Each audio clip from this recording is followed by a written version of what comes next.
is taught in our society. Popular writer Alex Haley famously wrote, "It is not automatic. It is learned behavior toward persons with dissimilar physical characteristics."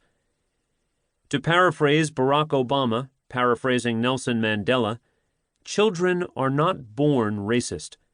Yet an Australian ethnographer and cultural studies scholar presented me with a question not long ago that strikes me as almost a Zen koan.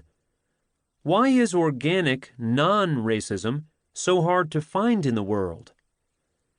In my American world, as the epigraph opening this book from historian Nell Irvin Painter suggests, white people, even economically insecure and working-class white people, without clear and easy access to power, have benefited from racism.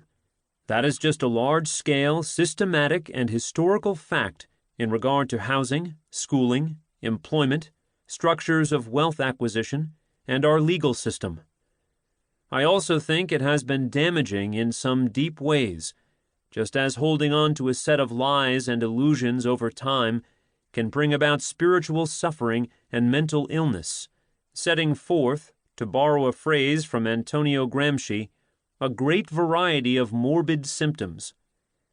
I believe pursuing truth is, or should be, a kind of north star of human progress, and to ensconce yourself, partially or completely, in delusion, or pettiness, or meanness, or cruelty, or indecency, or unethical or immoral behavior is a sure way to make yourself lost and sick. And of course the same holds true on the larger scales of communities, regions, and countries.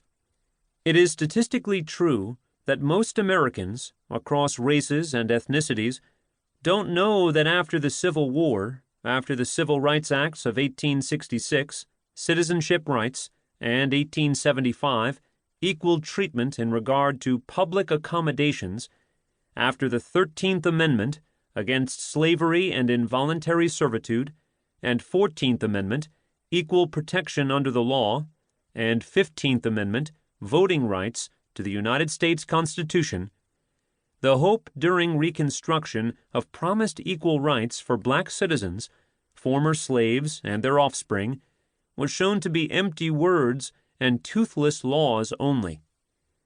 In 1896, in Plessy v. Ferguson, the United States legalized separate but equal facilities and services, which was separate and obviously catastrophically unequal, legally stripping African Americans of many rights and cementing the social and cultural condition of privilege and institutionalized racial supremacy for one group and racial subjugation for another, which I only began to learn about in any specific historical sense in my early 20s by reading W.E.B. Du Bois's 1903 book, The Souls of Black Folk, a work given to me in college where I studied English literature and journalism by a white travel writer, memoirist, and literary journalist. That book shook me ethically, morally, and spiritually. One aspect of my privilege was that I didn't need to know my country and region's history because it had never been weaponized against me. It had, in fact, been weaponized to protect me. The United States was built by people of many different backgrounds.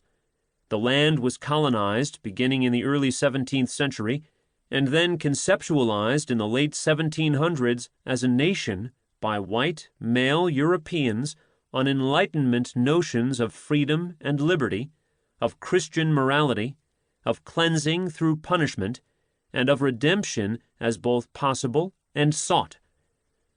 Most Americans quickly condemn, as we should, crimes against humanity in other parts of the world, Germany, Italy, Russia, South Africa, Uganda, Bosnia, Rwanda, Sudan, Syria, etc. Yet it is hard, even now, to fully acknowledge our nation-state's own deeds.